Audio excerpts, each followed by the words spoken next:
Thank you for the introduction, Renos. The more we dig into the World Development Report 2025 on standards for development, the more it says about how people think and act.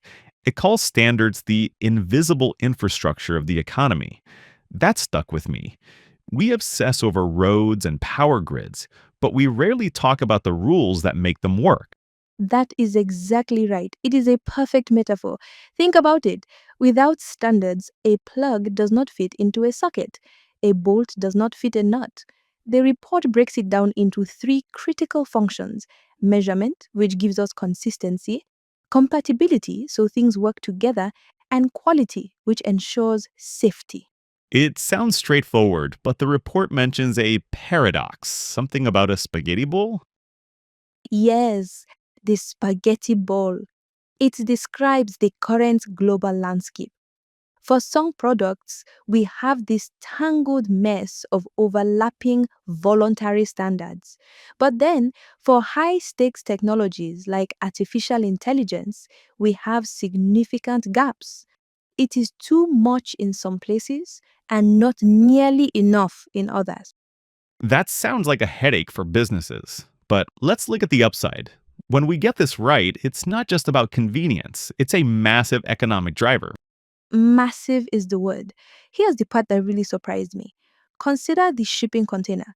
Just by standardizing that metal box, trade among advanced economies jumped by 1,240% over 15 years.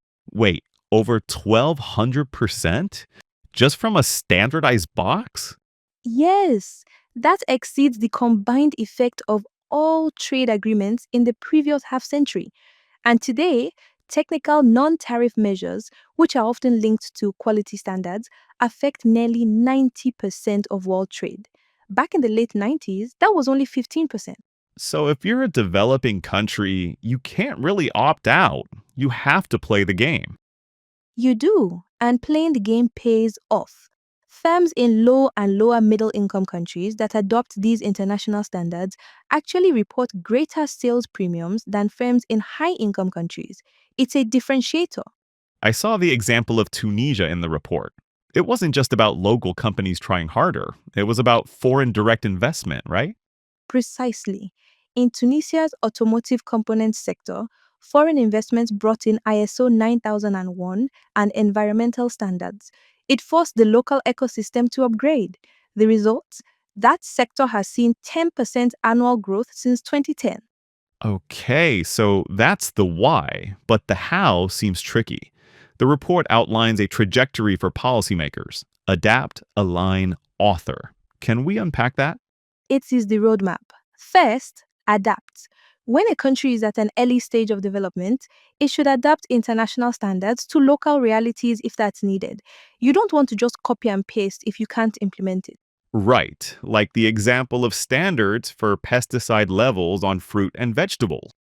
Exactly. We all want to eat fruit that is free from pesticides, but the reality is that achieving low levels requires not only expertise, but also access to testing laboratories. There are often not yet enough of such laboratories available in low and middle income countries. Adapting international standards to domestic capacities is therefore crucial. But as capacity grows, you move to align. You want your domestic rules to match international norms so you don't have friction in trade. And then the final stage is author. Yes, eventually you want a seat at the table setting global roles. China is the prime example here. They transitioned from a standard taker to a standard maker. Experts from China are increasingly represented at international standards development bodies like the ISO. Their contributions to international standards jumped from 13 before the year 2000 to 182 in 2015. That sounds great for China, but here's a friction point I noticed. The report highlights a huge participation gap. Low income countries participate in only 7% of active ISO technical committees. High income countries, 84%. It is a stark disparity. And it is not just about showing up to meetings. The differences also show when you look at the implementation of standards. Many standards rely on testing and certification. This is called the quality infrastructure. You can think of it as the plumbing underlying many standards. Without laboratories, standards are often not as effective. The numbers there were rough. Ethiopia has fewer than 100 accredited auditors for ISO standards. Germany has 12,000. And that scarcity has a cost. For a firm in a developing country, compliance with standards can cost up to 425,000 US dollars. That's a fortune. Yeah, that's a barrier to entry that shuts small businesses out completely. So the recommendation is for governments to build this infrastructure? They must sequence it, and it is not only the task of the government. The private sector also plays a key role. Start with public provision for the high stakes stuff, health and safety.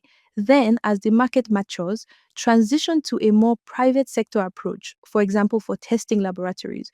Because if you don't have the plumbing, the standards are just paper. Speaking of health and safety, this is where the report shifted gears for me. We usually think of standards as industrial, screws, containers, microchips, but the report argues they're critical for public goods, like healthcare.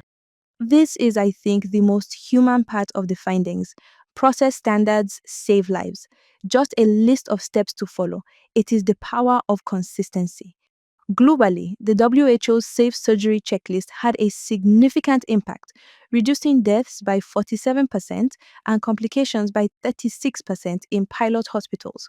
But the tragedy is that 60% of deaths in low and middle income countries stem from conditions that are treatable. The issue is not the lack of medicine, it is the lack of high quality, standardized care. It's the same story in education, isn't it? I read about Sierra in Brazil. Sierra is a brilliant success story. They set clear literacy benchmarks and standards for teacher practice. In less than 2 decades, their education quality index score jumped from 3.2 to 7.7. They achieved near universal literacy by grade 2.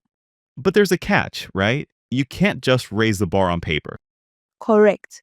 Look at Pakistan. They required higher qualifications for teachers, a higher standard on paper. But student learning outcomes did not improve. Why? Because the actual practice inside the classroom did not change. Standards must change behavior, not just resumes. That connects to the environmental section too. We have these de jure standards, what the law says, and de facto standards, what actually happens. And with air quality, that gap is literally killing people. It is. 99% of the global population lives in areas exceeding WHO air quality guidelines. Meeting those guidelines could add nearly 2 years to global life expectancy. But in lower income countries, there is a massive compliance gap.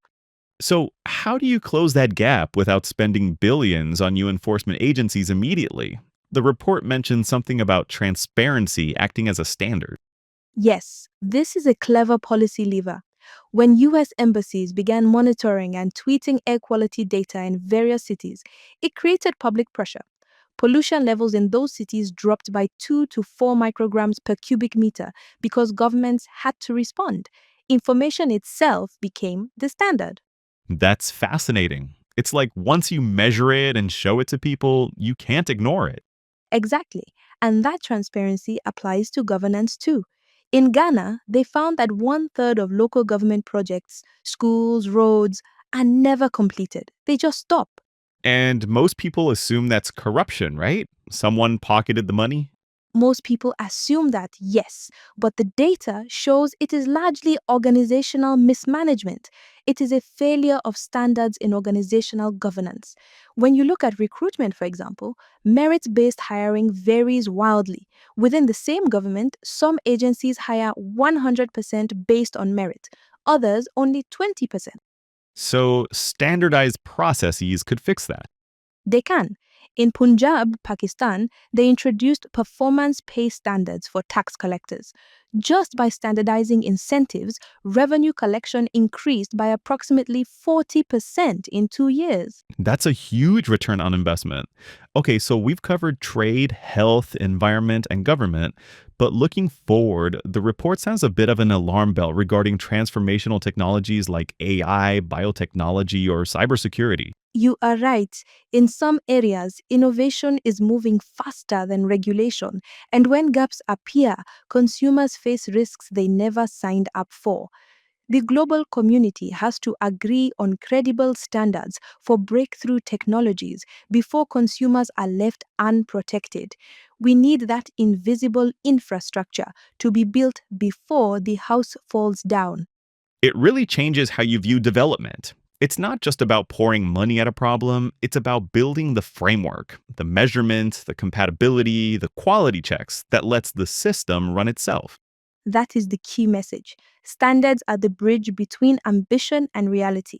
Whether it is a shipping container or a surgeon's checklist, getting the rules right allows countries to move from just surviving to truly thriving. It empowers people to trust the products they buy, the air they breathe, and the governments they serve. Over to you, Renos.